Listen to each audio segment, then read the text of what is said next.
Si la sœur Fédéra peut prier, s'il te plaît, levez sa voix là. Père éternel, nous bénissons ton nom et nous te rendons toute la gloire parce que tu es celui qui permet ces moments.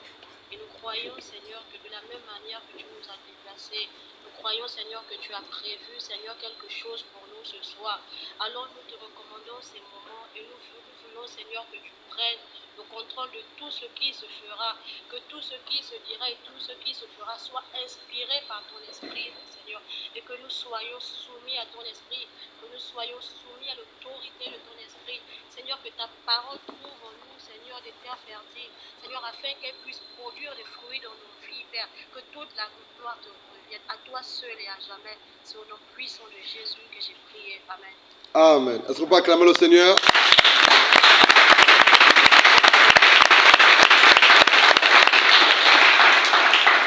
Alléluia. Bonsoir à tous. Dieu soit loué. Je m'appelle Blanchard Mavungu. La grâce de Dieu.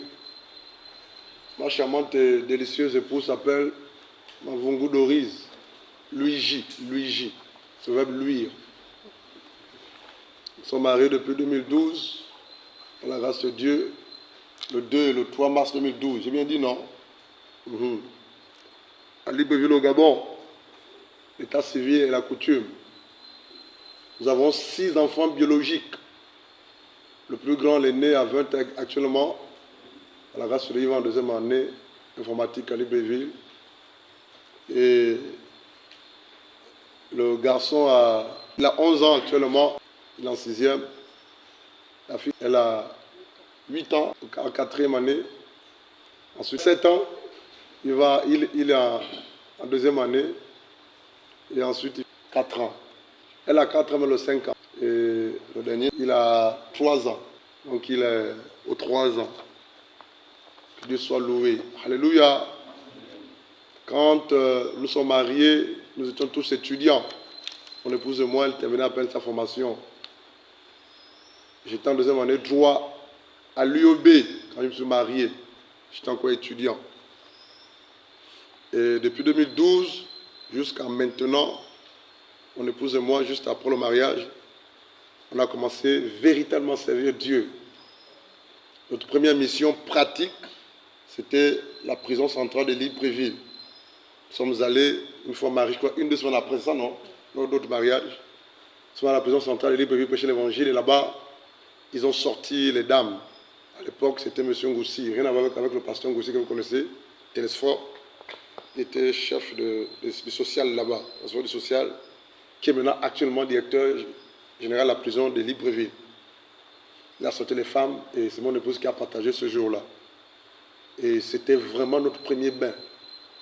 Et depuis lors, nous prêchons l'évangile dans les prisons, par la grâce de Dieu, dans les hôpitaux, dans les maisons, dans les quartiers, dans les radios. Là où on n'est pas encore allé prêcher l'évangile, c'est dans une chaîne de télévision. On a prêché l'évangile partout, même dans les villages. Et ça fait pratiquement, par la grâce de Dieu, 7 ans ou 8 ans de ministère public. Qu'est-ce que j'entends par ministère public? C'est-à-dire que ça fait 7 ans que Dieu me met devant pour annoncer, prêcher l'évangile. Suivre les âmes, proclamer la parole, amener les âmes dans le Seigneur, les suivre par la grâce de Dieu. Alléluia. Pourquoi je commence par là? C'est pour que vous sachiez que nous ne sommes pas là en train de perdre notre temps, mon épouse et moi. Ce n'est pas qu'on est sorti de quelque part et puis on a décidé de devenir serviteur de Dieu. Non. C'est-à-dire que ça a commencé quelque part. Aujourd'hui, je vais vous parler autrement en fait. Je n'ai rien prévu pour prêcher. Le thème de ce soir, c'est conseil pratique. Écrit conseil pratique ou conseil d'un père dans la foi ou d'un aîné dans la foi. C'est des conseils qu'il va nous donner, poussés par le Saint-Esprit. Notez ça en rouge, tous ces conseils-là, ça va vous aider. Alors pourquoi je commence par le commencement? Lorsque mon épouse s'est mariée, elle avait 25 ans. J'avais 2 ans ou 3 ans de plus qu'elle. Et en 2015, assure-toi frère, c'est libre. En 2012, quand on s'est marié, Les conseils ont commencé. En 2012, quand on s'est marié, c'était avec l'objectif, par la grâce de Dieu, de servir Jésus-Christ de Nazareth. Et là encore, rien n'était clair. Rien n'était précis. Mais je savais que j'avais un appel. J'ai tellement lutté, refusé l'appel que Dieu m'a adressé. Et en 2012, j'ai capitulé. Qu'est-ce qui s'est passé en 2012? Nous étions dans une salle, au lieu de prière. Aniflo connaît le lieu que je parle. C'était au Bad Guégué, communément appelé le Bon Samaritain. C'est là, Aniflo. J'étais arrivé là-bas. J'étais là-bas, on a commencé à persévérer là-bas. Et en 2011-2010, on était régulier. C'est ça, non? Et en 2012, quand on se marie, juste quelques jours après le mariage de 2012, nous sommes allés au culte un dimanche. Mon épouse et moi et notre fils aîné Charles, qui est à Libreville, qui a 20 ans actuellement. On l'a fait, j'étais en quatrième, j'étais en troisième, j'étais à l'Ekulamoto, très jeune. Et là, le pasteur Alain se lève, il m'a dit tout le monde à genoux, Jésus-Christ est là physiquement. Pasteur Alain, il est encore pasteur à Libreville. J'allais à l'église, j'allais en assemblée, mais je ne connaissais pas encore le Seigneur. Et c'est alors que, par la grâce de Dieu, en 2012, quelque chose s'est passé. Il y a eu des clics. Et quand le pasteur dit tout le monde à genoux parce que Jésus-Christ est là physiquement, c'est ça, c'est mot, il est là physiquement. Je l'ai regardé droit dans les yeux, je dis, mais cet homme s'amuse en fait. J'ai regardé à gauche, j'ai regardé à droite, je n'ai pas vu ce Jésus physiquement. Mais quand même dans l'assemblée, les uns sont mis à genoux. Elle s'était mise à genoux, c'est ça, non? Parce que j'étais assis sur ma chaise. Je voulais voir ce Jésus-là, qui est au milieu de nous. Et tout à coup, Dieu me téléporte en esprit, me transporte en esprit. Je vais au bord de mer, lycée Léomba. Et je vois les vagues qui bougent. Lorsque les vagues bougent, Dieu me ramène au lieu de culte. Et là, l'atmosphère du lieu de culte a changé. Des gens prophétisaient. Des gens parlaient en langue. Les gens pleuraient. Les gens étaient le front contre le sol. Les uns à genoux, les autres front contre le sol. Moi, j'étais assis sur ma chaise indifférent. Et tout à coup, les yeux se sont ouverts. Le portail qui était ouvert, je l'ai vu en esprit s'ouvrir. Qui était fermé. Voilà, qui était fermé, je l'ai vu s'ouvrir. Je viens un homme rentrer. Je n'ai pas vu son visage. Je n'ai rien vu. J'ai vu quelqu'un venir vers moi. Avec les yeux fermés. Là, je fléchis les genoux au sol. Il y a une force qui m'a plaqué au sol. Parce que je vous rappelle que je suis très, à l'époque, j'étais ce genre-là de Thomas. Tant que je n'ai pas vu, je ne crois pas. C'est comme ça que j'étais. Et c'est quoi je faisais les études de droit, donc j'étais vraiment quelqu'un qui raisonnait beaucoup, qui réfléchissait beaucoup. Et là, il rentre, la personne vient vers moi, mettant juste les mains. Quand il me tend les mains, j'ai vu les mains étaient percées. Et là, j'ai pleuré. C'est une expression française, je ne sais pas ce que ça veut dire. J'ai pleuré comme une madeleine. Je ne sais pas si les madeleines pleurent. Là, j'ai pleuré sérieusement. Je me rappelle, mon petit garçon qui était très jeune à l'époque, Charles, pose la question à sa mère. Mais maman, pourquoi papa pleure? Et quand je me suis réveillé de là, j'ai simplement dit, il est réel. Il est mis pour Jésus. Il est réel. C'est depuis 2012, ce jour-là, cette révélation-là, que je suis devenu fou, amoureux, passionné de Jésus. J'étais bouleversé, traumatisé. Parce que pour moi, le Jésus, à mon avis à l'époque, n'était que dans la Bible. Mais le Jésus crucifié, dont les mains percées qui dans la Bible, s'est présenté à moi. Et je l'ai vu avec les yeux spirituels. C'est la raison pour laquelle vous me voyez fou amoureux de Jésus, passionné. C'est là que ça a commencé. La deuxième raison, c'est parce que en 2012, quand je me suis marié, je n'étais ni boursier, J'étais très pauvre financièrement et c'était compliqué. Et quand je me suis marié, sans bourse, sans rien, sans argent, c'est Jésus-Christ qui m'a marié. C'est lui qui a tout fait. Il m'a dit, Blanchard, je veux te marier. Sans bourse, sans argent. Je te prouve que je suis Dieu. Je vous assure que même là où je priais, l'église en question n'était pas informée que je me mariais. J'étais allé pour leur dire, avant que je leur dise que je vais me marier, il y avait un débat qui a commencé.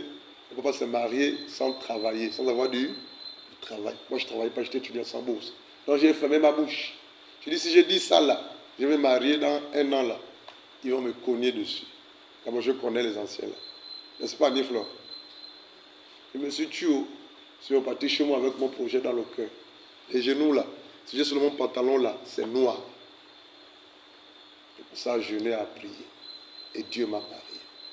Voici les deux faits, les deux choses, les deux éléments qui ont bouleversé et choqué dans le bon sens de ma vie. C'est la raison pour laquelle, jusqu'à la mort, je dis bien jusqu'à la mort, je vais prêcher Jésus. Que tu sois d'accord ou pas, que tu sois avec moi ou pas, que tu me suives ou pas, je vais prêcher Jésus, Christ de Nazareth. Amen. Amen. Pourquoi je commence par là?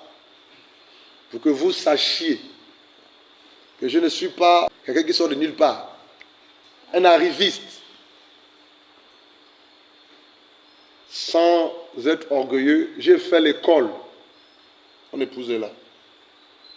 J'ai fait l'école. J'ai fait la 6e maternelle sans redoubler. Je me suis arrêté en master, combien? 1, bac plus 4. Je n'ai pas soutenu ou terminé. J'ai commencé les cours en master. Je me suis fait inscrire, j'ai commencé les cours. Je n'ai pas encore payé. C'est là qu'en 2015, Comilog m'appelle pour le stage ici à Mwanda. Et puis je passe en CDD, c'est ça, non? Et puis après, un an après, tout est résilié. Il me dit, reste à Mwanda pour prêcher les... J'étais cadre à Comilog, HSE, département de qualité. À l'époque, mon responsable, c'était Nzambo Gandanga. Pourquoi je vous donne tout ça? Pour que vous sachiez que si je n'ai pas voulu décider être homme de Dieu, c'est une obligation. Dieu m'a imposé. Il m'a forcé. Pourquoi je vous le dis? C'est pour que vous sachiez que Blanchard Mavungu n'est pas là parce qu'il a raté sa vie quelque part. Il faut dire Amen. Amen. Ou parce qu'il n'a rien fait.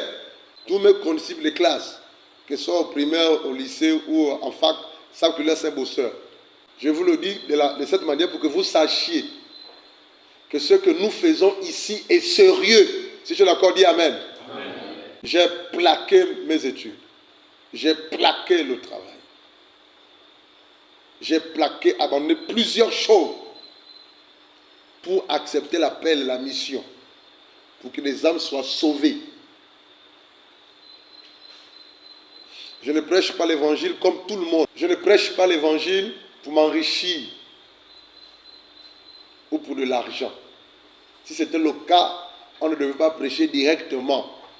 N'est-ce pas, Carmel? Et cogner sur les choses vraies. Je suis surpris qu'aujourd'hui on soit aussi nombreux. Que Dieu soit béni. Mais les amis, il faudrait que vous sachiez ce que vous voulez. Tu es d'accord avec ça? Il faut que tu saches ce que tu veux en tant qu'enfant de Dieu. Ce soir, c'est le conseil pratique d'un père dans la foi, à l'endroit de ses fils ou ses filles dans la foi. C'est ça le thème.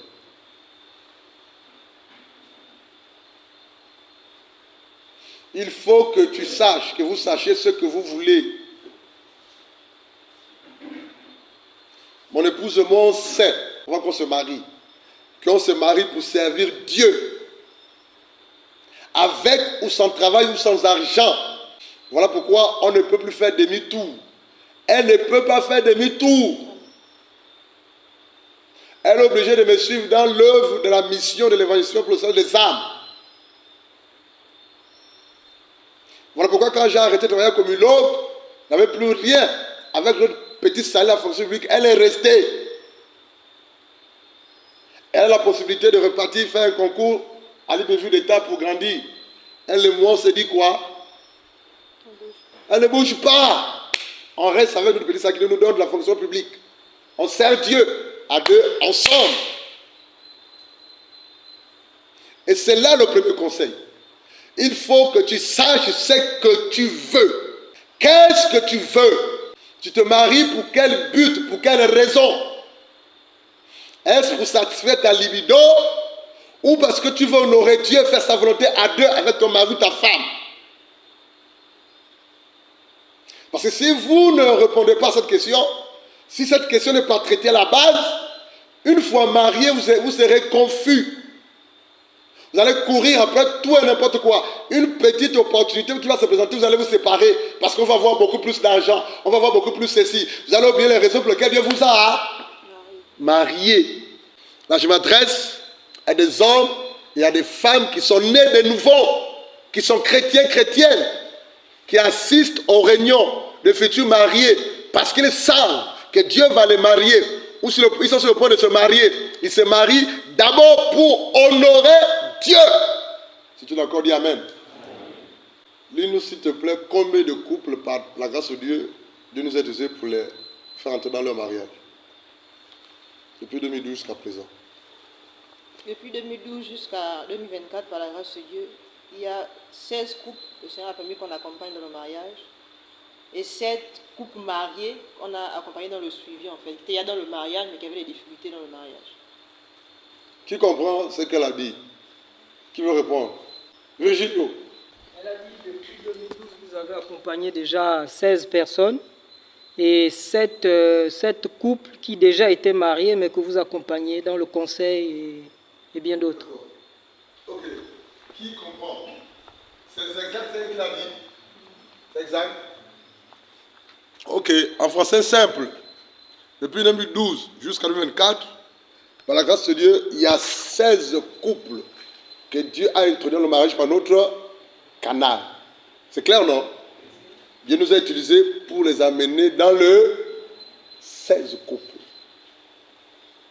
Le tout premier, c'était un couple nigérien, côté de Libreville, dont les parents de Franceville avaient annulé le mariage pendant plus de 2 fois. C'était annulé. Après marié 2012, quelques temps après, on les a suivis, ils se sont mariés miraculeusement. Ils nous ont invités, ils ont donné l'épargne, tout. Donc de 2012 jusqu'à maintenant, il y a 16 couples qui ont été suivis, accompagnés par la grâce de Dieu et mariés.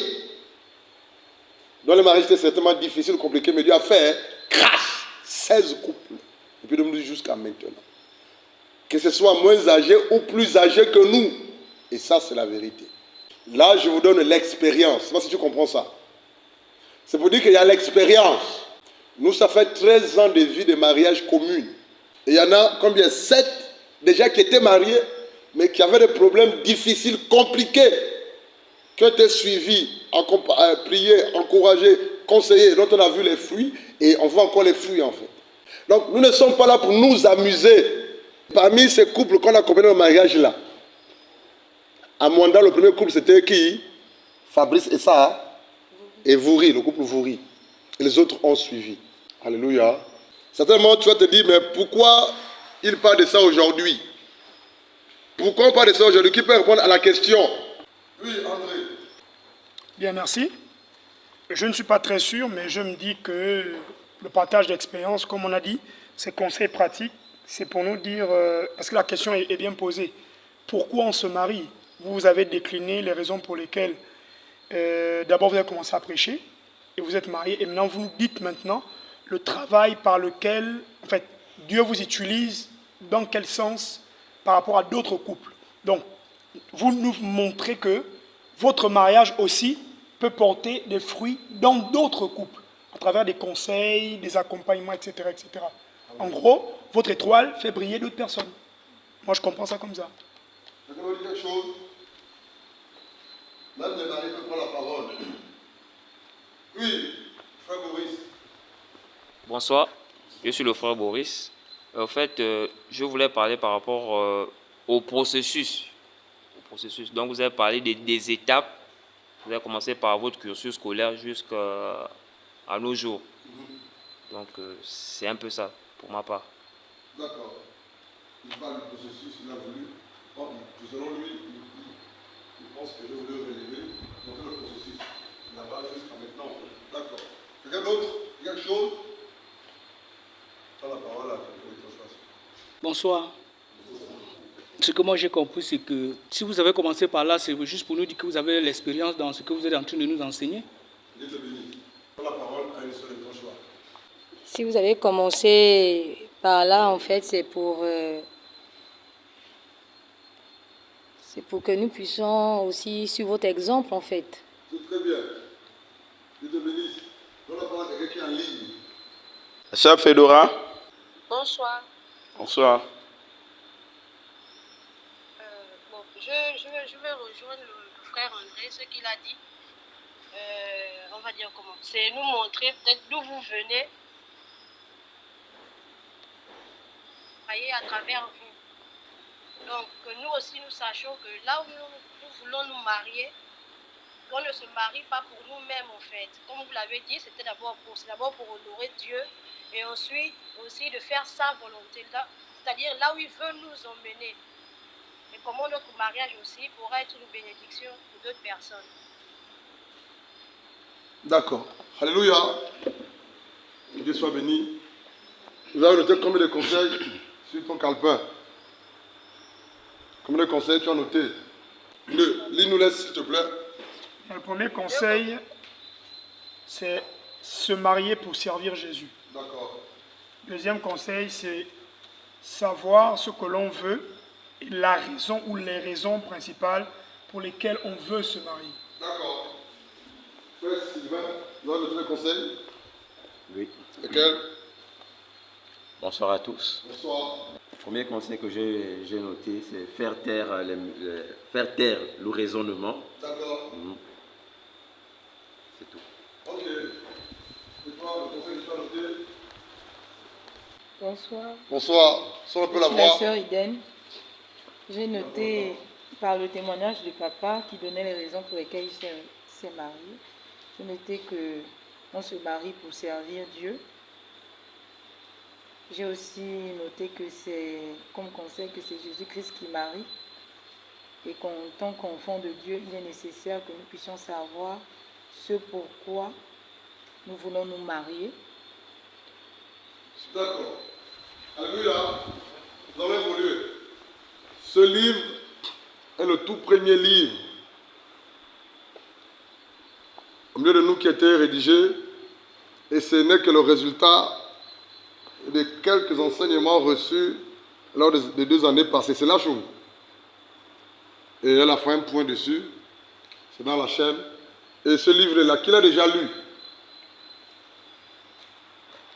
Qui n'a pas encore lu? Levez-vous un peu, s'il vous plaît. Qui n'a pas encore lu le livre-là? Levez-vous un peu. S'il vous plaît. Même les maris peuvent se lever, s'il vous plaît. Qui n'a pas encore lu? Vous dites? Elle n'a pas encore lu. Levez-vous un peu, les amis. Maintenant, regardez-vous un peu bien dans les yeux. Vous n'avez pas encore lu. Regardez-vous un peu les uns les autres. Le livre-là est gratuit. Je crois 12, je crois combien d'exemplaires. C'est là-bas. On ne peut pas donner à tout le monde. Si on va se lever, donner à tout le monde gratuitement. On s'est dit, pour que tout le monde puisse lire, on veut prendre pour 2. Il y a des personnes qui m'ont appelé, qui veulent acheter ça. N'est-ce pas, Mavongo? Qui prient dans d'autres églises. Parce que c'est combien le livre? Il y a un qui prie à l'Assemblée du Gabon, qui a voulu acheter, il n'achète pas. Il est venu prendre pour 2 semaines, il a lu. Après, il a restitué. Qu'est-ce qui se passe? Ce qui se passe, c'est que j'ai remarqué. C'est que parmi nous, nous ne réalisons pas la grâce ou les grâces que Dieu nous donne. Qui amène à ça? Nous foulons aux pieds les grâces que Dieu nous donne.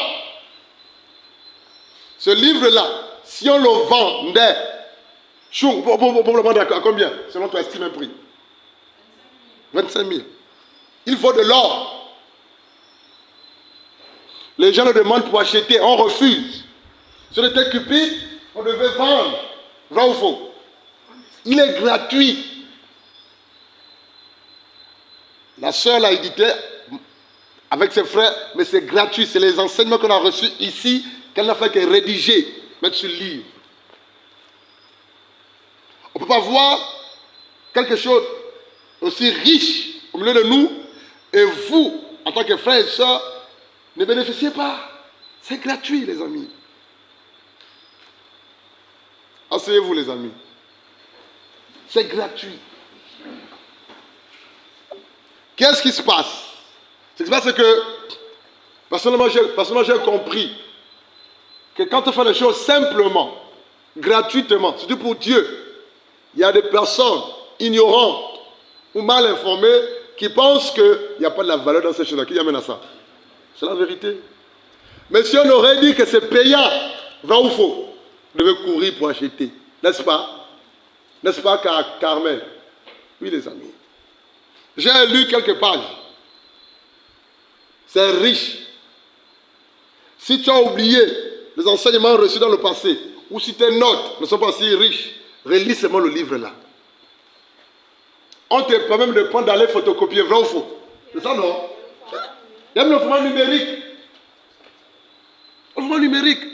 Il y en a qui ont demandé qui prie ailleurs, on a envoyé gratuitement. Et c'est l'un de nos problèmes. Ici. C'est l'un de tes problèmes. Vous ne mesurez pas, vous ne réalisez pas la grâce que vous avez. Il y a des personnes qui viennent de France. Ils viennent trouver la délivrance guérison. Amène-nous pas Mère Mavongo. Il y a des personnes qui viennent, il y a des gens qui appellent depuis le Cameroun. Il y a monsieur qui a appelé depuis le Cameroun, malade. C'est Dorine qui m'a mis en ligne avec lui. Malade. En ligne, Dieu a fait grâce. Il y a des personnes qui appellent de partout. Mais vous, c'est à votre portée. Qu'est-ce qui ne va pas, les amis? Conseil suivant. Apprenez maintenant à reconsidérer ou à considérer la grâce que Dieu a mis devant vous. Alléluia. Saisissez-la. Sinon, vous passerez à côté. Dimanche passé, mon téléphone a sonné pendant qu'on était en culte, en plein culte. C'est depuis les Conis. Il y a un monsieur qui appelle, je n'ai rien prévu, je suis conduit par le Saint-Esprit. C'est un monsieur qui appelle, qui avait assisté à la première campagne à l'école. Je ne sais pas si vous vous rappelez, la cour de l'école Les Conis. Tu étais là, non? Un sorcier. Ça s'appelle Loïse ou Aloïs, quelque chose de ce genre. Toute sa famille avait été délivrée. Il a vu la puissance du nom de Jésus. Monsieur qui avait une moto comme ça, là. Vous vous rappelez, non, il avait la moto. La campagne est finie, Dieu a fait grâce, l'église est née à l'économie. Le monsieur ne venait pas. De temps en temps, ses filles venaient de temps en temps. Il n'est jamais venu. C'est 4 ans, 5 ans après, c'est hier, avant hier, samedi, dimanche, je veux dire, qu'il appelle. Mon épouse est sortie pour arrêter le téléphone. Après, je vois 4 appels, je pars au bureau, à la maison, le monsieur rappelle même, parce que je n'ai pas rappelé. Il me dit, pasteur, je suis à l'économie, je m'appelle tel. Je dis, mais je reconnais. Là, je suis vétérinaire physio nocturne, je veux que vous priez pour moi. 5 ans après, il n'a jamais appelé. Mais il est victime d'un physio nocturne. C'est là qu'il se souvient. Non, il y a un gars là-bas, voilà quoi. Pourquoi je donne ce témoignage? C'est ce qui arrive lorsque nous ne réalisons pas la grâce que Dieu met devant nous. Lorsque nous négligeons, nous méprisons. Maintenant, quand le pire arrive, ou quand le temps passe, ou quand la difficulté arrive, c'est là qu'on se réveille de ça. Parfois, c'est trop tard. Je lui ai dit ceci. À l'économie, il y a beaucoup d'églises. Va voir une église à côté, demande au pasteur de prier pour toi. Je ne prie pas. J'ai mal fait, Sofia. J'ai mal agi. André, j'ai mal agi. J'ai manqué d'amour. N'est-ce pas, André? André, c'est lui. Si c'est la volonté de Dieu, oui. Si c'est la volonté de Dieu, non. Il faut que tu aies une position. Je te dis tout est dans la volonté de Dieu. Il faut que Dieu vous dise si c'est bien ou c'est pas bien. Voilà. En fait, pourquoi je donne cet exemple? C'est pour dire que c'est comme ça que vous vous comportez. C'est ce qu'on a encore dit Amen. C'est la vérité. Proverbe chapitre 1. Lisons le verset 1 en descendant, s'il vous plaît. Quelqu'un peut lire. Proverbe chapitre 1 à partir du verset 1. Proverbe de Salomon, fils de David, roi d'Israël. Pour connaître la sagesse et l'instruction, pour comprendre les paroles de l'intelligence, pour recevoir des leçons de bon sens, de justice, d'équité et de droiture. 4. Pour donner aux simples du discernement, aux jeunes hommes de la connaissance et de la réflexion. 5. Que le sage écoute, et il augmentera son savoir, et celui qui est intelligent acquérera de l'habileté. 6. Pour saisir le sens d'un proverbe ou d'une énigme, des paroles des sages et de leurs sentences. 7. La crainte de l'Éternel est le commencement de la science. Les insensés méprisent la sagesse et l'instruction. 8. Écoute, mon fils, l'instruction de ton père, et ne rejette pas l'enseignement de ta mère. 9. Car c'est une couronne de grâce pour ta tête et une parure pour ton cou. 10. Mon fils, si des pécheurs veulent te séduire, ne te laisse pas gagner. 11. S'ils disent, viens avec nous, dressant des embûches, versant du sang, tendant des pièges à celui qui se repose en vain sur son innocence. Amen. La Bible dit dans Proverbe chapitre 1, le verset 7. La crainte de l'Éternel, merci, est le commencement de dans ma version écrit science ou connaissance. Ici, sagesse veut dire connaissance ou science. La crainte de l'Éternel est le commencement de la sagesse. Ici, sagesse veut dire science ou connaissance. Donc, pour connaître Dieu, ou pour apprendre à connaître Dieu, il faudrait d'abord commencer à le craindre. Sans la crainte de Dieu, sans que Dieu ne voie en toi la crainte de son nom et de sa personne, Dieu ne peut pas te révéler sa science ou sa connaissance ou sa sagesse. Donc la crainte de Dieu, par la grâce de Dieu, est le commencement de pouvoir recevoir, acquérir la science, la connaissance de Dieu. Et c'est la vérité. Vous allez remarquer que même à l'école, quand les enseignants expliquent les leçons au lycée ou au collège, devant tout le monde, ils disent ce que tout le monde peut comprendre ou maîtriser, vrai ou faux. Mais lorsque tu vas le voir dans le secret, c'est là qu'il te révèle les choses les plus profondes. C'est la même chose avec Dieu. Et la Bible dit au verset 8, « Écoute mon fils l'instruction de ton père et ne rejette pas l'enseignement de ta mère. » Ici, il est question de pères et de mères dans la foi qui connaissent le Seigneur. Il dit par la suite, car c'est une couronne. Qu'est-ce qui est une couronne de grâce pour ta tête? Qu'est-ce qui est une couronne? Qui peut répondre à la question? Qu'est-ce qui est une couronne? Écoute mon fils, qu'est-ce qui est une couronne? L'obéissance à ses parents. De quels parents il s'agit ici? Des parents dans la foi. Il dit au verset 8, écoute mon fils, l'instruction de ton père et ne rejette pas l'enseignement de ta mère, car c'est une couronne de grâce pour ta tête et une parure pour ton cou. Mon fils, c'est la même chose, ma fille, vice versa. Mon fils, si les pécheurs veulent te séduire, ne te laisse pas quoi? Gagner en fait.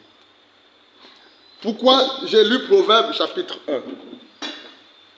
Ça veut dire que Dieu, dans sa souveraineté, permet que les enseignements, les instructions, les conseils soient donnés. Un, lors des enseignements publics, tout le monde est là, ça peut être le mardi, le vendredi ou le dimanche, par exemple, comme ici. Deux, ou lors des réunions spécifiques ou particulières, comme celle-là, réunion des futurs mariés.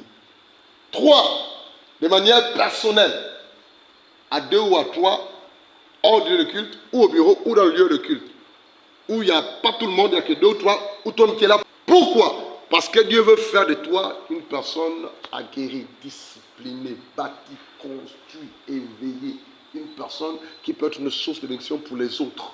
Mais qu'est-ce qui se passe? C'est que c'est parce que nombreux d'entre nous ne saisissons pas ça. Lorsque j'étais à Libreville, mon épouse est là, il y avait le pasteur Alain, que Georges connaît, vrai ou faux, que Annie Flore connaît. Il est très rigoureux et difficile, très dur. Il y a l'ancien, le pasteur qui est encore, Ange Fabrice, tu l'as connu? Lui, il est plus dur qu'Alain Décalé. Il est plus dur qu'Alain Décalé. Il est plus dur.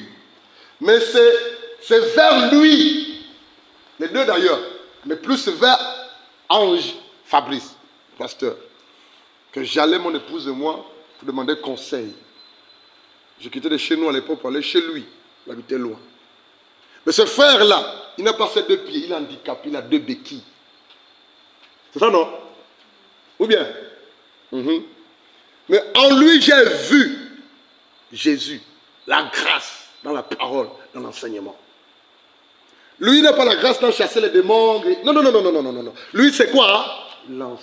Quand Ange Fabrice enseigne, tu ne vas pas te lasser de l'écouter. N'est-ce pas, Marungi? Pardon, Annie Flore? Il est cortique. Et j'ai vu ça en lui. Et c'est vers lui que j'allais plus poser des questions. C'est pour dire quoi?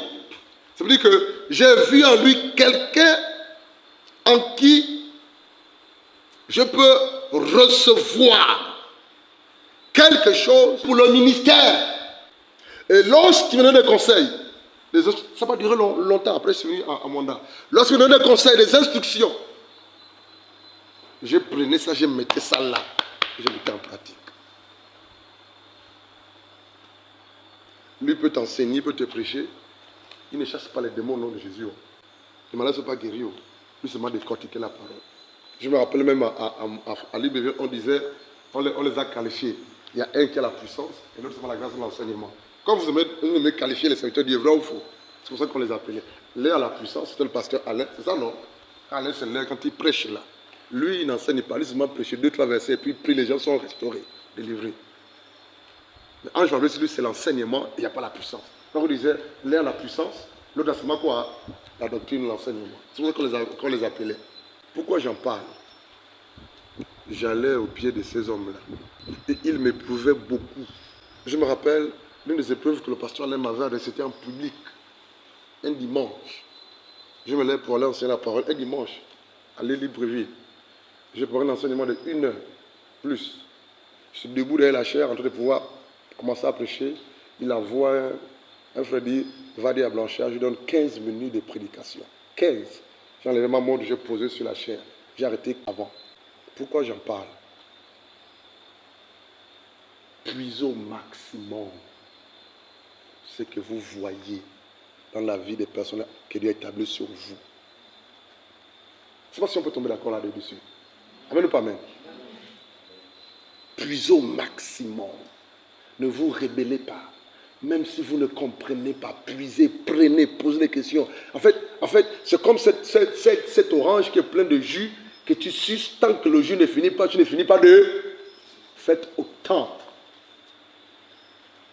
Mettez en pratique les conseils, les instructions. Conseil suivant. Ça, je vais le redire encore une fois de plus. Même si que tu es sûr que ce que tu as reçu en termes de mariage, que c'est le frère Martin, ton mari, sœur, ne va jamais vers Martin. Viens mon ami. Et tu as dit à Martin, Martin, c'est la sœur Catherine qui dit ça. Martin, c'est la sœur Catherine qui te parle. Hein? Martin, Dieu m'a dit que tu es mon mari. Quelle sera ta réaction, frère Martin? Parle un peu plus fort parce qu'on ne t'écoute pas. Je vais demander à Dieu d'abord si c'est ma femme, mon épouse. Mais elle t'a dit, elle prie, non? Moi aussi, je prie, je vais demander à Dieu. C'est très bien. Acclamons le Seigneur. Il a dit que lui aussi va demander à Dieu. Lui aussi va demander à Dieu. Comment si c'est que la soeur a reçu et qui a dit à Martin que c'est la vérité. André, la soeur vient te dire, André, tu m'as dit que c'est toi mon mari, la soeur. Quelle sera ta réaction? Tout comme le frère Martin, on va se référer à Dieu. Si Dieu lui a dit que c'est moi, Dieu me dira aussi que c'est vrai. Tu refuses la femme? Non, on ne refuse pas. On se réfère au Créateur, c'est mieux. C'est plus sûr. D'accord. Voilà. Oui, Kevin, quelle est ta réaction? Pour ma réaction, je veux lui prendre mal. Pourquoi? Parce que je sais que c'est l'homme qui vient demander la main d'une femme. Acclamons le Seigneur. Il ne faut jamais, je dis bien jamais, sœur en Christ, même si que c'est Dieu qui t'a dit, tu as eu 10 000 songes, 10 000 prophéties, 10 000 révélations, que c'est le frère André, ton mari. Sœur, ne va jamais lui dire ça. Oh. Tu vas tout gaspiller. Si c'est un frère spirituel qui connaît la parole, et la sœur a un, elle a un problème. N'est-ce pas, Jean? Si c'est toi, quelle est ta réaction? Ça me fait peur. Je te dis quoi? Ça m'a fait quoi? Ça me fait peur. Pourquoi ça te fait peur? Parce que dans la logique, c'est moi qui dois aller voir la sœur. D'accord. Pas la sœur à venir me voir. Effectivement, c'est l'impression que nous avons. Attendez toujours le frère. Restez dans la prière, l'attente. Et n'allez même pas dire la chose à ta soeur ou à un frère à côté. Parce que lui va prendre ça pour aller dire aussi et tout le monde va être et c'est toi qui serais la risée, le ridicule, la ridicule. Ça ne fait pas sage et mature. Alléluia.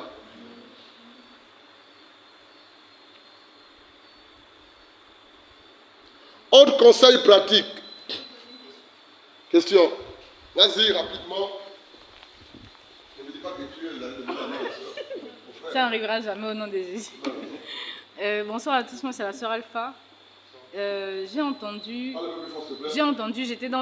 j'étais quelque part et il y avait une réunion de femmes chrétiennes. Donc il y avait des aînées chrétiennes avec des jeunes sœurs chrétiennes et j'étais autour d'un repas. Et l'aînée a dit aux sœurs célibataires, parce qu'elle était mariée et elle avait d'autres aînés mariés, elle a dit aux sœurs, des femmes d'une assemblée. Voilà, réunion des femmes, et c'était spécial pour les, un peu comme on a notre réunion ici, mais elles ont pris des femmes célibataires, des chrétiennes célibataires pour leur partager un peu la parole, les règles dans l'église, etc. Et pendant qu'elles parlaient, j'ai écouté une aînée dire aux sœurs célibataires que lorsque Dieu t'a dit que c'est le frère, ou quand tu sais que c'est le frère, tu peux faire comme Ruth. Tu peux aller glaner. Donc tu peux montrer au frère que tu es intéressé. Donc lui montrer que si tu sens qu'il va venir, bon il n'arrive pas encore à venir, tu peux lui montrer que tu es intéressé. J'aimerais avoir ton avis par rapport à ça. D'accord. Ça c'est le monde. Dis amen, c'est d'accord. Ça c'est le monde. Alléluia. Ça c'est le monde. Quand la fille du monde est amoureuse, elle va tout faire. Elle va aller danser comme une abeille à côté du frère Boris. C'est ça, non? Oh, mais tu es beau, hein, Boris. Elle va aller bouger un peu. Mais ton chien boubou, ton genou. Juste pour dire son âme. Ça, c'est le monde. Pourquoi Vigile sourit? Eh bien, tu n'es pas d'accord, on dirait. Bon, non, mais parce qu'elle a pris un exemple là, ce qui remettrait en cause alors l'attitude de Ruth. On va venir. Dire aussi que... On va venir. Voilà. On va venir. On va venir, si on ne veut pas. Patient. Et c'est ça le problème des chrétiens que nous sommes, ou des chrétiennes. Voilà pourquoi la Bible dit qu'il n'est pas demandé à ce que tout le monde enseigne. Parce que ton enseignement peut soit venir enrichir ou détruire ou tuer. Vrai ou faux? On doit veiller. On ne peut pas prendre l'histoire de Ruth pour demander aux sœurs chrétiennes que vous pouvez aller glaner. Glaner, c'est danser comme une abeille autour de celui que tu penses que c'est ton mari. C'est ça, non? Dans le sens de Boaz, c'est ça. Non! Non! Pourquoi? Parce que lorsqu'on parle de l'histoire de Ruth et de Boaz, c'est prophétique. Il y a tout un enseignement derrière qui parle de quoi? Du rachat. Que Boaz était censé faire à l'endroit de Naomi. Et que ça allait passer par la personne de Ruth. Normalement, si on respectait le principe du rachat dans les alliances, c'était par Ruth qui devait être racheté. Mais qui? Naomi. Folie. Et pourquoi pourquoi Naomi demande à Ruth de le faire? C'est selon les principes qui régissaient Israël. Est-ce que tu vois par rapport au principe de rachat, mais aussi lorsqu'ils ont un champ, il fallait qu'ils laissent certaines choses pour les veuves et les orphelins.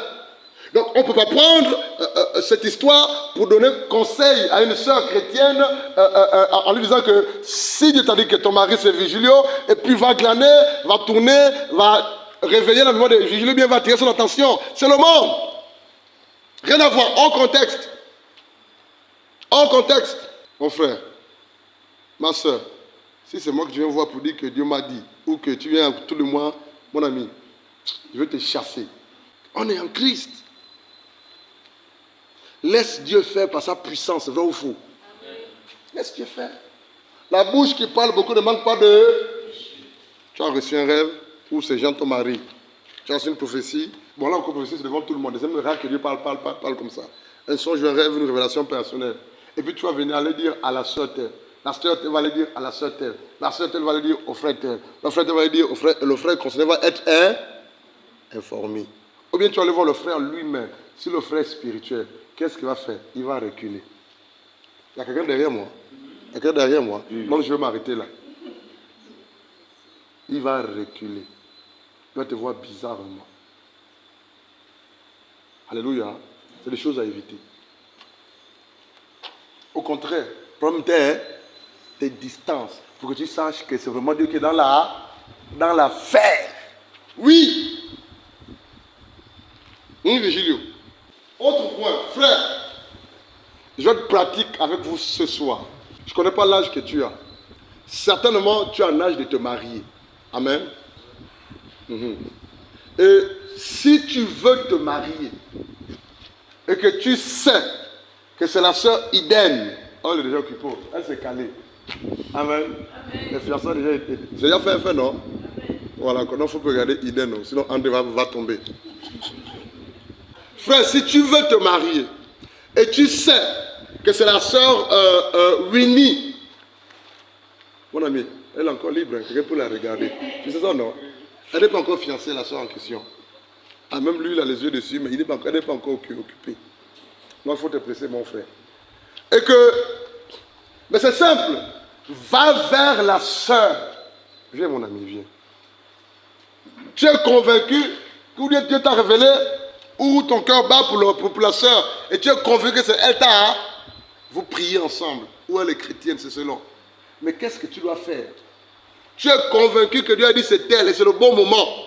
Qu'est-ce que tu dois faire? Ne l'appelle pas au téléphone. Ne passe pas du temps avec elle au téléphone. Ne va pas la rendre visite à la maison. Ne lui fais pas de cadeaux. Ne récite pas la scène publique avec elle. Va vers la sœur à un endroit public ou un dimanche après le culte ou elle a une soirée après l'enseignement. Vous pouvez marcher ensemble, ou tu la fais asseoir, ou tu la mets même aux toilettes derrière. Pour que tu aies le courage. Quoi, j'ai dit une bêtise. Mais en fait, tout ça, c'est pour t'aider à te réveiller. Amène un endroit où tout le monde va te voir, derrière. Et puis, commence à serrer les dents avant de parler. Et dis-lui, ah, je suis convaincu que c'est toi ma femme. Alléluia. Je te demande, est-ce que tu veux bien m'épouser? Je suis prêt à faire de toi mon épouse. Je suis prêt à me battre pour qu'on se marie. Je ne te dis pas que c'est une prophétie, une révélation, ou que Dieu m'a dit. Dans tous les cas, je suis convaincu que c'est toi. En un mot, je suis amoureux, je suis fou de toi, je veux t'épouser. Je t'aime. Alléluia. Et puis dis, ajoute tout ce que tu veux, mais tu as déjà dit. Et puis tu dis à la sœur, je ne sais pas le temps que tu vas prendre pour prier, c'est que toi tu aimes prier. Et c'est la vérité, elles aiment prier pour ça. Va prier. Prends le temps que tu veux. Mais je te rassure que je ne vais pas t'harceler. J'attends.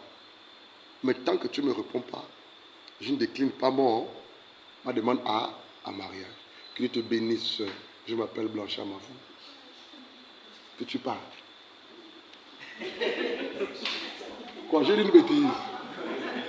Pardon? C'est le suspense pour l'extérieur. Ça veut dire quoi? Tu m'appelles Blanchard Mavou, je parle.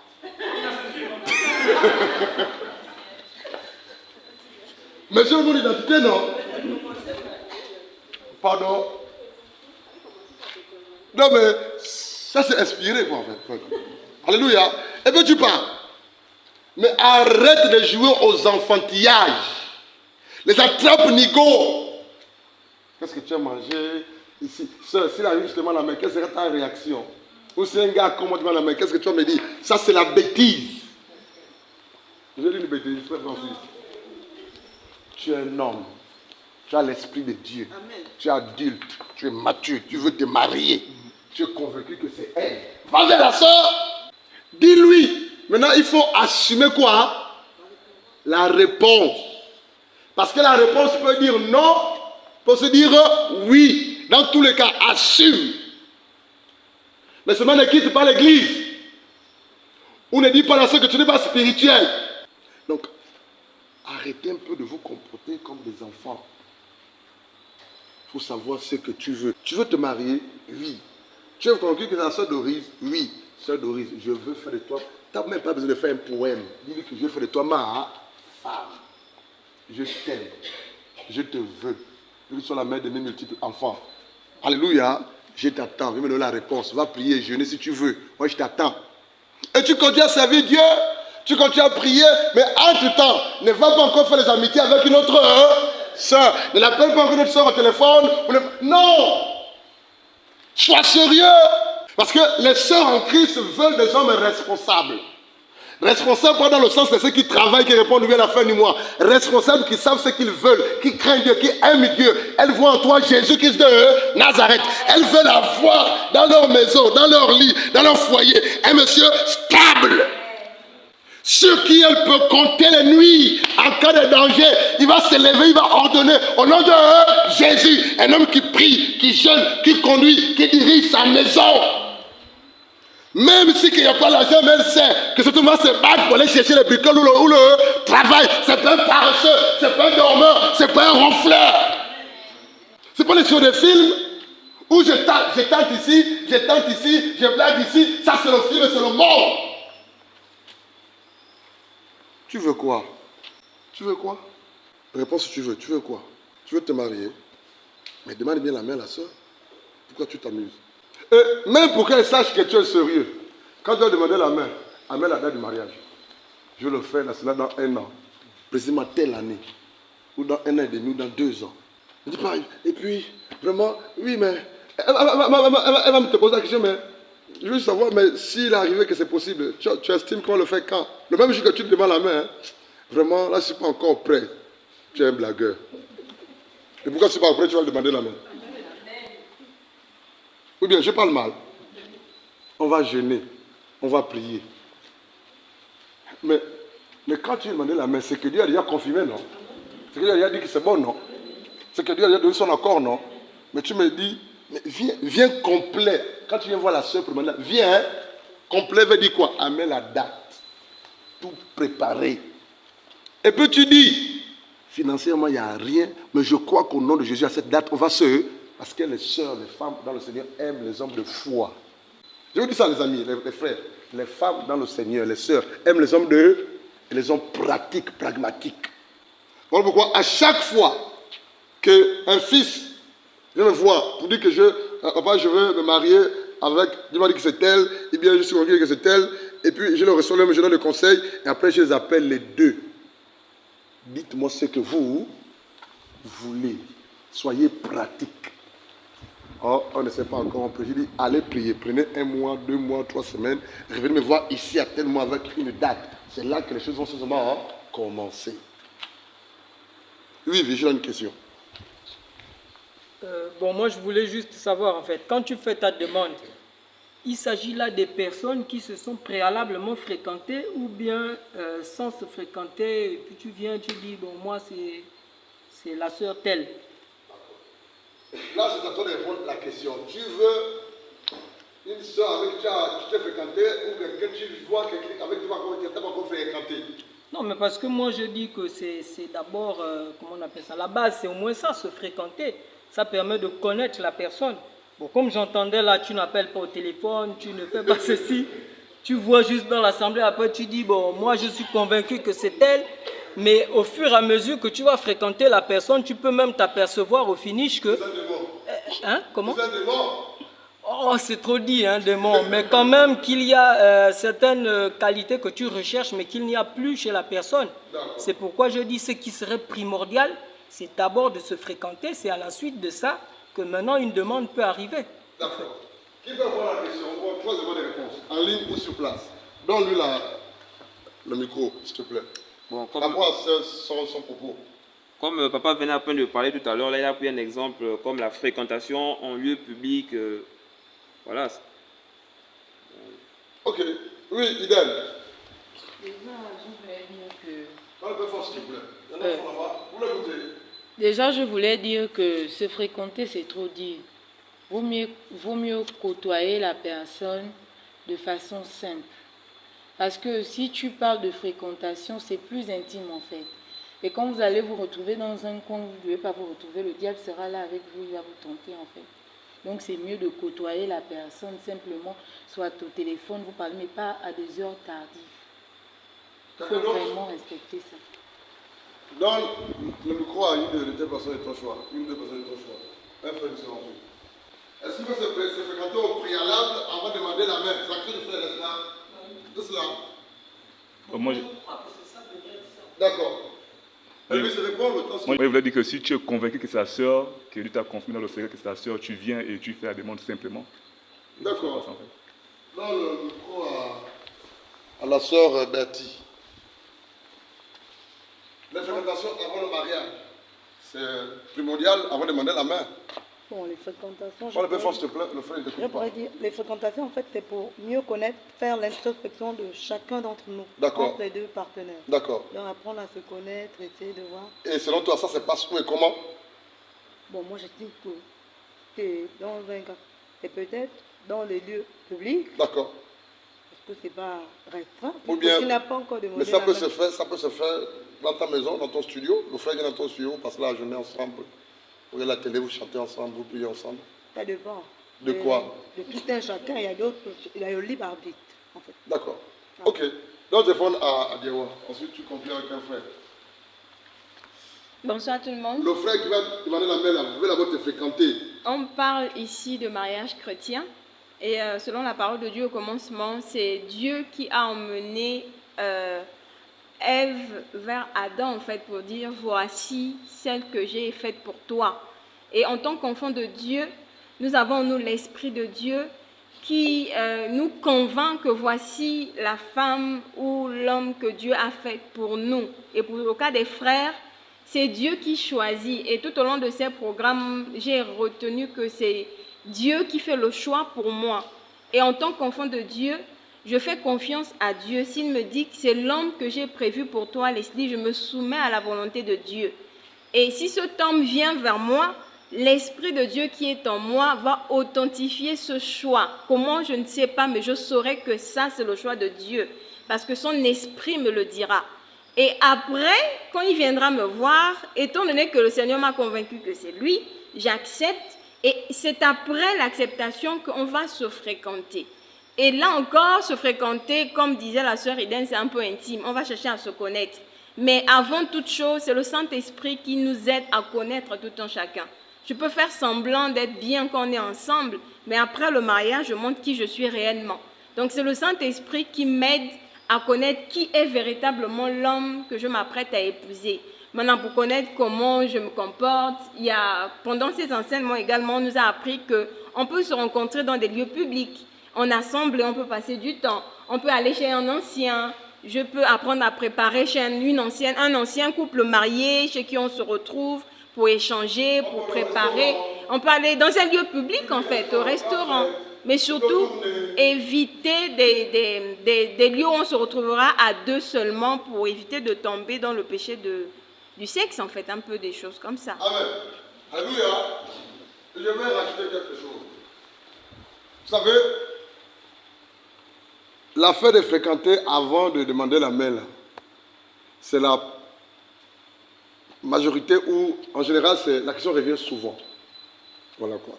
Et, rien avec ce que tu as dit, le monde dit que les chrétiens, c'est des malades. Pourquoi le monde le dit? C'est en termes de mariage. Parce que le monde ne comprend pas et n'accepte pas qu'on puisse se marier avec une femme sans au préalable connaître cette femme sexuellement avant le mariage. Qui dit amène à ça? Et le monde nous prend pour des malades. N'est-ce pas, Sylvain? Mais qu'est-ce que la Bible dit? La Bible qui est notre guide, notre manuel, notre canevas, alléluia, qui nous conduit, nous dit que dans le Seigneur, il ne doit pas avoir des rapports sexuels avant le mariage. Qui dois-je obéir, le monde ou la parole de Dieu? Vous ne répondez même pas, les amis. Voilà. Pourquoi on obéit la parole de Dieu? Parce qu'on fait confiance à Dieu par la foi au nom de Jésus. C'est tout. Maintenant, pour toi qui veux te marier, qui est enseigné, qui a une relation avec Dieu, qui a le Saint-Esprit, Dieu te dira, mon fils, ta femme c'est celle-là. Ou Dieu te dira, de quelque manière, que ma fille, ton mari c'est celle-là. Mais le monde va te dire, avant de vous marier, goûtez-vous, vrai ou faux? Goûtez-vous, vrai ou faux? Et Gédéon le dit, Gédéon c'est un païen. Goûtez-vous. Mais la Bible dit, on ne se goûte pas sexuellement avant le... Il n'y a pas de goûter avant le mariage. Mais dans ce cas, toi tu vas faire confiance à qui? À Dieu, à la parole de Dieu. Voilà pourquoi on dit que le mariage dans le Seigneur, étant chrétien là, c'est une affaire de Dieu et non des êtres humains. Regarde le monde. Quand j'ai essayé de l'épouser, mes parents m'ont dit, tu ne la connais pas. Nous boutons ensemble depuis la 4e. Je vais encore la connaître comment? Mais c'est sérieux. Ils m'ont dit, tu es très jeune, tu es encore étudiant, ne te marie pas. Ah, mais moi j'ai le désir, j'ai l'âge de marier. Donc, à faire mariage là, c'est entre Dieu et les personnes. Et maintenant, la question revient souvent. On doit se fréquenter avant de demander la main à... Ça, c'est le monde qui parle comme ça. Il faut dire amen. À quel moment on se fréquente? Une sœur normale. Viens, ma fille. Elle est déjà mariée, viens. Viens, regarde comment ma fille est jolie. Une sœur normale, une chrétienne normale, qui craint Dieu, qui connaît le Seigneur, ne doit pas passer du temps avec un frère tous les jours. Qui dit amen à ça? Amen. Non, toi tu es marié, va t'asseoir. Il y a quelqu'un qui n'est pas encore marié, viens le devant. Qui n'est pas encore marié? Russell, c'est qui c'est? Viens, Russell, viens. Viens. Elle, c'est Russell. Alléluia. Comment elle est jolie, non? C'est la vérité, elle est jolie. Elle est jolie. Elle est très jolie, ma fille. Si elle craint Dieu, Jean, si elle craint Dieu, elle a l'esprit de Dieu, elle ne va pas traîner avec Jean. Qui lui amène à ça? Si Jean vient traîner autour d'elle, elle va mettre quoi? Des barrières. Elle ne doit pas discuter avec Jean au matin, midi et soir. Sauf s'ils vont se tenir pour l'évangile, ça s'arrête là.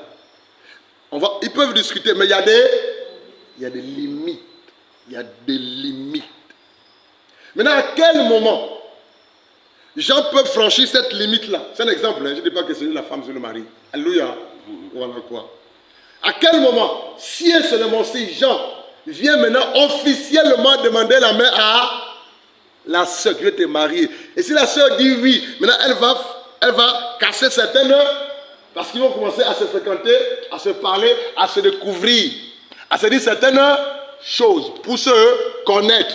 Parce que le projet de mariage est en vue. Pour se connaître, pour se dire certaines choses. Elle peut-elle manger le crocodile, lui il manger le chimpanzé par exemple. Et puis lui n'est pas le crocodile, ils vont faire des concessions, des ajustements. Alléluia. Un exemple, elle va dire par leur fréquentation, leur échange, elle aime le mieux avec la lumière, mais lui il aime le noir. On fait comment? Ils vont ça, on met une lumière sombre, la veilleuse.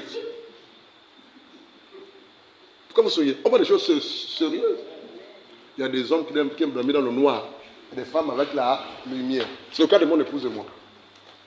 L'un d'entre nous aime la lumière, l'autre aime le noir, elle et moi. Et je vous assure que c'est chaud l'affaire là.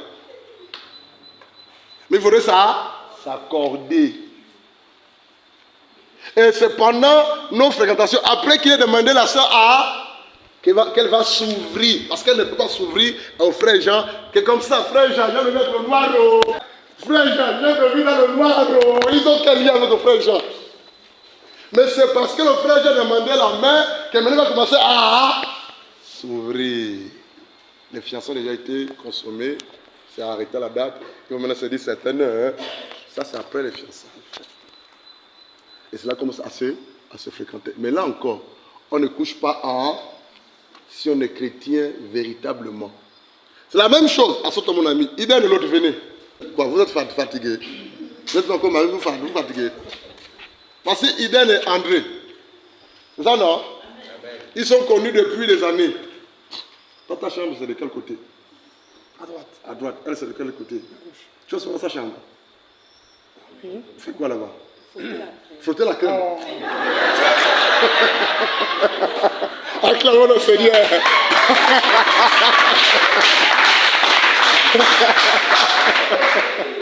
Toi aussi. Tu as pas de crème dans ton verre, tu achètes du crème toi aussi. Ah bah dis maintenant, mets la crème, achète 2 crèmes.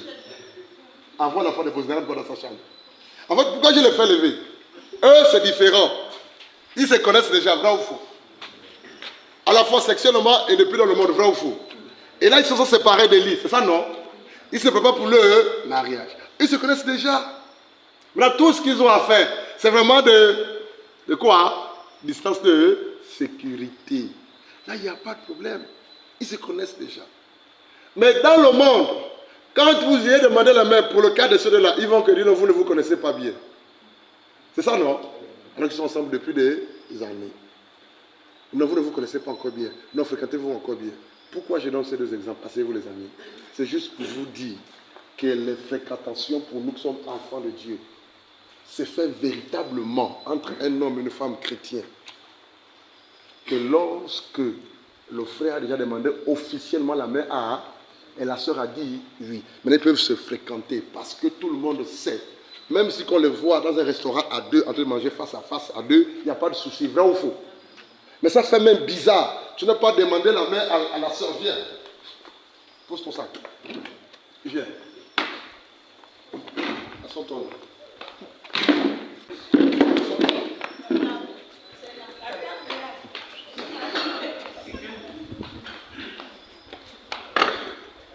Maintenant, tu vois 2 sœurs au restaurant comme ça là. La sœur Sofia et le frère Steve. On ne sait pas qu'ils sont fiancés. On ne sait pas qu'ils sont mariés. Il n'y a rien. Je les vois comme ça. C'est suspect. Vous allez faire quoi dans un restaurant? Tu veux qu'on reste avec lui? Il t'a demandé la main. Mais pourquoi vous mangez au restaurant tous les jours ensemble comme ça, collés comme ça? Steve, c'est comment c'est elle? Mais pourquoi tu l'invites au restaurant? Qui comprend cet exemple-là? Pour que vous soyez comme ça là, il faudrait qu'au préalable, on sache que le frère demandait la main à et la soeur à. Et pour se connaître, pour se fréquenter, ils se discutent, ils parlent de leur mariage, de leur projet, de leurs besoins, de leurs affaires. Et c'est normal. Il faut qu'il y ait des limites. Mais le frère n'a jamais demandé, tu vas l'inviter au restaurant pour faire quoi? C'est ta fiancée. J'ai une bêtise. Si elle est spirituelle, elle va refuser l'invitation au restaurant. Vrai ou faux? N'est-ce pas, Sofia? Acclamons le Seigneur.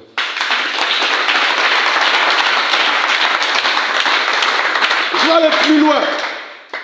Les frères qui appellent des sœurs à 24 heures, à 1 heure, ou après 22 heures, ou qui demandent aux sœurs de faire à manger. Je vais venir manger. Ou tiens, je vais faire manger. Si elle est spirituelle, elle dira, je vais te faire ça tant que qui? Vrai ou faux? Je suis ta femme, je suis ta fiancée. Même si on est fiancé, il y a des limites.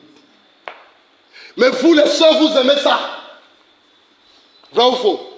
C'est fini, désolé, vous allez à votre place. Vous aimez ça.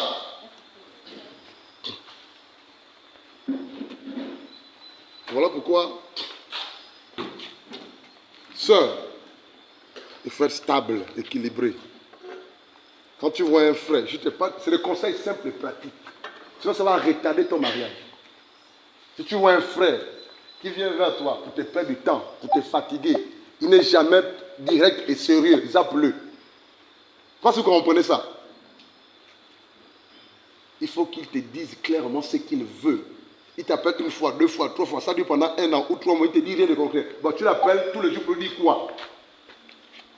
Attends, il t'appelle pour te dire quoi? Dis-moi, il t'appelle pour te dire quoi? Vous dites quoi? Non, je suis en train de me préparer et essayer de voir si vraiment c'est ce que Dieu m'a dit à son sujet, que si c'est vraiment elle ma femme. Donc, si Dieu t'a dit et que tu doutes encore de dire que tu as un problème, acclamons le Seigneur, c'est tout.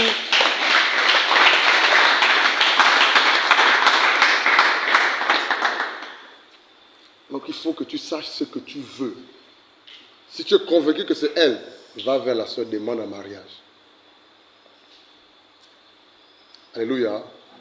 Et si tu as besoin de conseils supplémentaires pour demander la soeur en mariage ou demander la mère, viens me voir à mon bureau ou à la maison. Alléluia.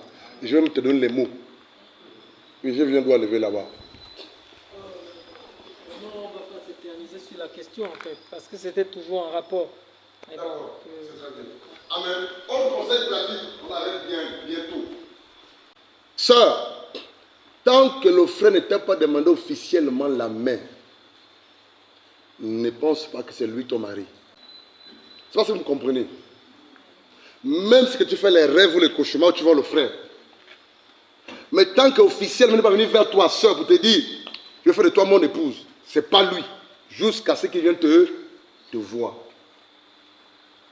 Continue à prier, à servir Dieu dans le secret. Frère, même lorsque tu vas demander la main à la sœur et que la sœur ne t'a pas encore répondu, ne va pas dire au frère, aux sœurs que c'est ma femme ou c'est elle. Parce que tu n'as pas encore donné la réponse. Pourquoi j'en parle?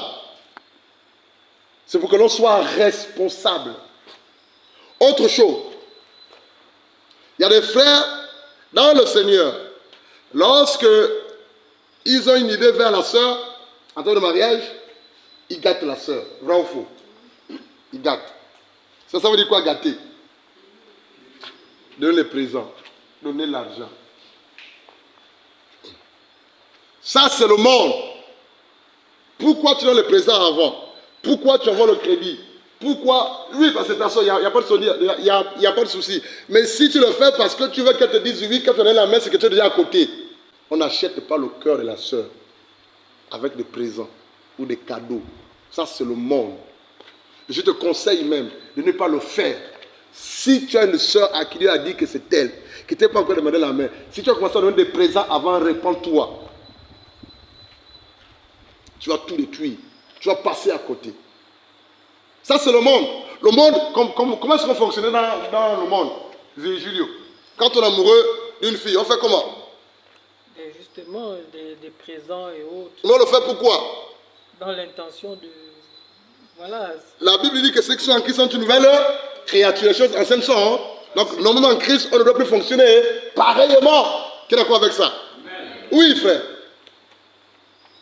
C'est les présents, c'est les cadeaux, c'est ceci, c'est cela, c'est les courses. Non! Parce que pour toi, tu estimes que tu tâtes et tu prépares le terrain. Et quand tu vas demander la main, elle va dire, mon elle te dira non. Parce que c'est regarde. Parce qu'elle prend tes cadeaux en tant que frère dans le Seigneur. Elle te regarde comme un frère dans le Seigneur. Et non comme un futur mari. Pourquoi le sourire? Non, lui, il sourit. Pourquoi lui sourit? Si je souris, c'est parce que vous dites qu'elle me voit comme le frère. Il y a d'autres personnes à travers ça, d'autres femmes aussi peuvent accepter, dire que c'est ça. Oui, il y a d'autres personnes. Mais dans ce qu'on a connu aussi, c'est comme ça que ça se passe. Les gens gagnent par les cœurs. Par toutes les personnes à qui, toutes les soeurs que tu as donné des présents avant de demander, ça a marché. Sont honnêtes. Pas ici. Non, pas ici, ailleurs. Là, ils sont exemples partout. Ben, ça marchait. Mais tu ne es pas marié. Je vais couper la question. Je vais poser la question.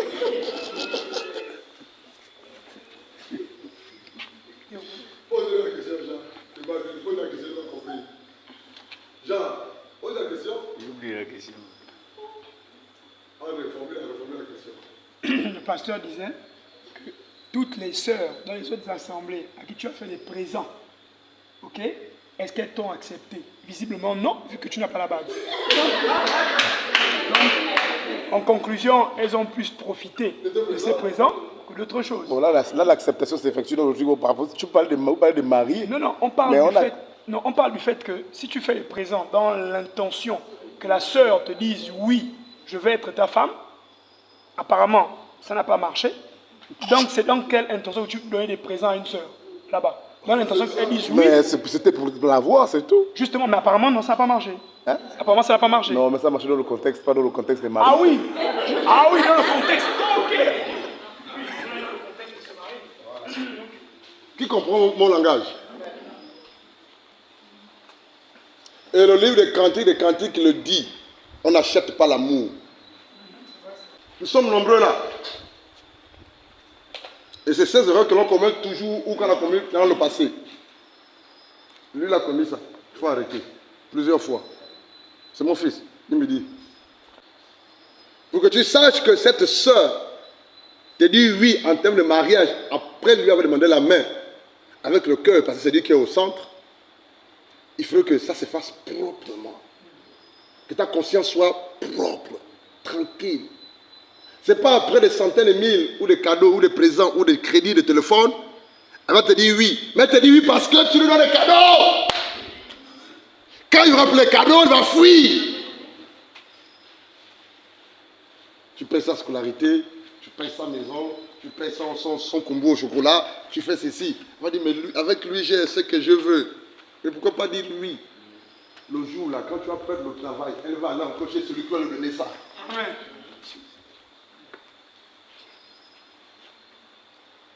Frères chrétiens, soyez responsables. Ne jouez pas au cache-cache, au chat, à la souris. Sœurs chrétiennes, soyez matures et sages. Ne traînez pas n'importe où au téléphone avec des frères qui vous fatiguent et après plusieurs temps, ils ne vous disent rien de concret. Ils vous passent le temps, ils freinent les autres frères de venir vers vous. Parce que plus tu passes avec lui, l'autre va dire que finalement c'est lui ou c'est un grand faux. Il va t'éviter, il va t'éviter. C'est une ombre pour toi pour rien. Soyez responsables. Que Dieu vous bénisse. Que Dieu vous bénisse. Dernier conseil pratique.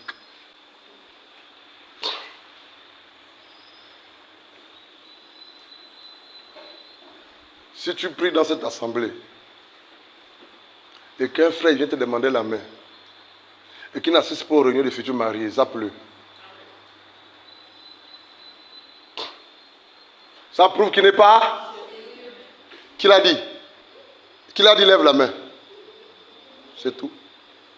Si tu pries dans cette assemblée et qu'aux réunions des futurs mariés comme on est là, le frère n'est pas là et qu'il vient demander la main, soeur, tu poses la question, mais quand moi je me faisais enseigner, toi tu étais où c'est? J'ai reçu beaucoup de choses, mais toi tu n'as pas. Non, fait comment? Non, c'est moi qui vais t'enseigner dans le foyer. Hein.